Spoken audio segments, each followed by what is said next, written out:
பெரியோர்களே, தாய்மார்களே, பாட்டாளி மக்கள் கட்சி பாரதிய ஜனதா கட்சியுடைய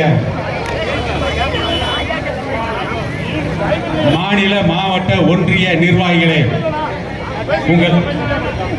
உங்கள் அனைவருக்கும் எனது முதற்க நன்றி கலந்த வணக்கம். பொன் மூட்டையினை ஒரு கழுதையின் மேல் ஏற்று அனுப்பினால் அது பிடித்துவிடும் ஒரு பட்டினத்தை என்றான் மாசிடோனியா மன்னன் பிலிப். ஆனால் அவன் மகன் அலெக்சாண்டரோ பொன் கொண்டு போகவில்லை, போருக்கு போனான், உயிரை பணயம் வைத்தான், வீர விளையாட்டு ஆடினான், வெற்றிகளை குவித்தான். ஒரு கட்டத்தில் இனிமேல் வெல்வதற்கு நாடு இல்லை என்று திகைத்தான். அதை போல 57 ஆண்டுகள் இந்த தமிழகத்தை ஆண்டு கொள்ளையடித்து கோடி கோடியாய் பொக்கிஷத்தை நிரப்பி வைத்திருக்கின்ற திமுக, அண்ணா திமுக உள்ளிட்ட கட்சிகளை சார்ந்தவர்கள் இன்றைக்கு கரன்சிகளை கையிலே எடுத்துக்கொண்டு ஊர்வலம் புறப்பட்டு இருக்கிறார்கள். பணத்தை கொடுத்து ஓட்டு வாங்கி மீண்டும் கோட்டைக்கு சென்று விடலாம், கொட்டம் அடித்து விடலாம் என்று கோணல் புத்திக்காரர்கள் புறப்பட்டு வந்திருக்கிறார்கள். ஆனால் பாட்டாளி மக்கள் கட்சி மட்டும்தான் மக்களை நம்பி இருக்கிறது. இன்றைக்கு பாட்டாளி மக்கள் கட்சி, பாரதிய ஜனதா கட்சி கூட்டணியை பற்றி விமர்சனம் செய்கின்ற திமுக, அண்ணா திமுக உள்ளிட்ட கட்சிகள், பாட்டாளி மக்கள் கட்சி சமூக நீதிக்காக போராடுகின்ற கட்சி, பாரதிய ஜனதா கட்சி சமூக நீதியை சாய்க்கின்ற கட்சி, இவர்கள் எப்படி கூட்டணி வைத்தார்கள் என்று தமிழக முதலமைச்சருடைய அருந்தவ புதல்வன் உதயநிதி ஸ்டாலின் நேற்று தருமபுரியிலே கேட்டிருக்கிறார். உதயநிதி ஸ்டாலின் அவர்களே, உங்களுக்கு வரலாறு தெரியாமல் உளறிக் கொண்டிருக்கிறீர்கள். ஜாதிவாரி கணக்கெடுப்பு நடத்த வேண்டும் என்று பாட்டாளி மக்கள் கட்சி கோரிக்கை வைத்துக் கொண்டிருக்கிறது. ஜாதிவாரி கணக்கெடுப்பு நடத்தி இடஒதுக்கீடு உச்ச வரம்பை அதிகப்படுத்த வேண்டும் என்று கோரிக்கை எழுப்பப்பட்டிருக்கிறது தமிழ்நாட்டில். ஆனால் சமூக நீதியின் காவலர் என்று சொல்லிக் கொண்டிருக்கின்ற நீங்கள் ஜாதிவாரி கணக்கெடுப்பை நடத்தாமல் ஏமாற்றிக் கொண்டிருக்கிறீர்கள். ஆனால் பாரதிய ஜனதா கட்சி ஆட்சி நடத்துகின்ற ராஜஸ்தான் மாநிலத்தில் ஜாதிவாரி கணக்கெடுப்பு நடத்த உத்தரவிட்டு ஜாதிவாரி கணக்கெடுப்பு நடந்து கொண்டிருக்கிறது. பாரதிய ஜனதா கட்சி ஆட்சி நடத்துகின்ற மகாராஷ்டிராவில், அந்த மகாராஷ்டிரா மாநிலத்தின் பூர்வ குடிகள் போர்க்குடியாக இருக்கின்ற மராத்தியர்களுக்கு தனி இடஒதுக்கீடு வழங்கப்பட்டு விட்டது.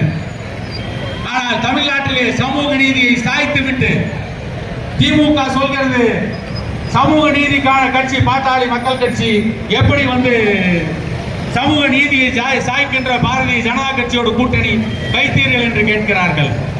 வரலாறு தெரியாமல் உளறிக் கொண்டிருக்கிறார்கள்.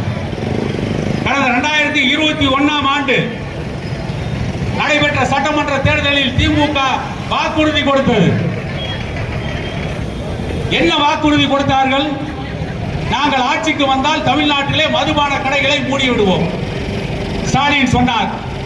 அவருடைய அருமை சகோதரி கனிமொழி சொன்னார், தமிழ்நாட்டிலே தான் இளம் விதவைகள் அதிகம் இருக்கிறார்கள், ஆகவே டாஸ்மாக் மதுபான கடைகளை அதிமுக அரசு மூடவில்லை. நாங்கள் ஆட்சிக்கு வந்தால் முதல் கையெழுத்து, முதல் உத்தரவு, டாஸ்மாக் மதுபான கடைகளை மூடுவோம். ஆட்சிக்கு வந்து 3 ஆண்டுகள் நிறைவு செய்ய போகிறார்கள். இன்று வரை அவர்களுக்கு கையெழுத்து போட பேனாவும் கிடைக்கவில்லை, உத்தரவிடுவதற்கு காகிதமும் கிடைக்கவில்லை. ஆனால் டாஸ்மாக் மதுபானங்களை விட விலை உயர்ந்த போதை பொருட்களை இன்றைக்கு தமிழகம் எங்கும் நடமாட விட்டிருக்கிறார்கள். காவல்துறையின் கைகள் கட்டப்பட்டிருக்கிறது. காவல்துறை செயலிழந்து நிற்கிறது. திமுகவின் அயலக அணி செயலாளர் சாபர் சாதிக் என்பவர் 2000 கோடி ரூபாய் போதைப் பொருள் கடத்தல் வழக்கில் கைது செய்யப்பட்டு சிறையில் அடைக்கப்பட்டிருக்கிறார். விடுதலை சிறுத்தை கட்சியுடைய சையத் சலீம் என்பவர் ஜாபர் சாதிக்குடைய தம்பி, விடுதலை சிறுத்தைகள் கட்சியுடைய மாநில நிர்வாகி. அவர் மீது போதைப் பொருள் கடத்தல் தடுப்பு வழக்கில் கைது செய்யப்பட்டு சிறையில் இருக்கிறார்கள். போதைப் பொருளை தமிழகம் எங்கும் நடமாட விட்டுவிட்டு இன்றைக்கு தமிழகத்தை தன்னை சமூக நீதி கட்சி என்று பொய்யையும் புரட்டையும் உங்களிடையே சொல்லிக் கொண்டிருக்கிறார்கள். மக்களை ஏமாற்றிக் கொண்டிருக்கிறார்கள். பெண்களுக்கு 1000 ரூபாய் உதவித்தொகை தருகிறோம் என்று சொல்லி பெண்களுக்கு தகுதியை தீர்மானித்தவர்கள் இவர்கள் மட்டும்தான். இந்த 1000 ரூபாய் வாங்குவதற்கு இவர்கள் என்ன MA, MSc, PhD படித்துவிட்டு தகுதியோடு வந்தால்தான் 1000 ரூபாய் அவர்களுக்கு கிடைக்குமா? என்ன குடும்ப தலைவிக்கு தகுதி? கனிமொழியை போல ஏதாவது சிறப்பான தகுதியை எதிர்பார்க்கிறீர்களா? என்ன தகுதியை நீங்க எதிர்பார்க்கிறீர்கள்? பெண்களை கேவலப்படுத்திவிட்டு பெண்களுக்கான அரசு என்று வேறு சொல்லிக் கொள்கிறார்கள். இப்படிப்பட்ட ஒரு கேடுகட்ட தமிழ்நாடு அரசு 2019ஆம் ஆண்டு நடைபெற்ற நாடாளுமன்ற தேர்தலில் பாட்டாளி மக்கள் கட்சி அதிமுகவோடு கூட்டணி வைத்தது. அப்பொழுது இதே தொகுதியில் அண்ணன் அன்புமணி ராமதாஸ் அவர்கள் போட்டியிட்டார். அந்த தேர்தலில் கூட்டணி வைக்கின்ற பொழுது டாக்டர் ஐயா அவர்கள் வைத்த கோரிக்கை வன்னியர்களுக்கு தனி இடஒதுக்கீடு தருகிறோம் என்று சொல்லி கூட்டணி வைத்தார்கள். 2021 சட்டமன்ற தேர்தல் அறிவிக்கப்படும் வரை வன்னியர்களுக்கான 10.5% இடஒதுக்கீட்டை கொடுக்கவில்லை. ஏமாற்றினார்கள். ஆட்சி முடிவதற்கு அரை மணி நேரம் இருக்கின்ற பொழுது அவசரத்தில் அள்ளி தெளித்த கோலமாக வன்னியர்களுக்கு 10.5% இடஒதுக்கீட்டை கொடுத்தார்கள்.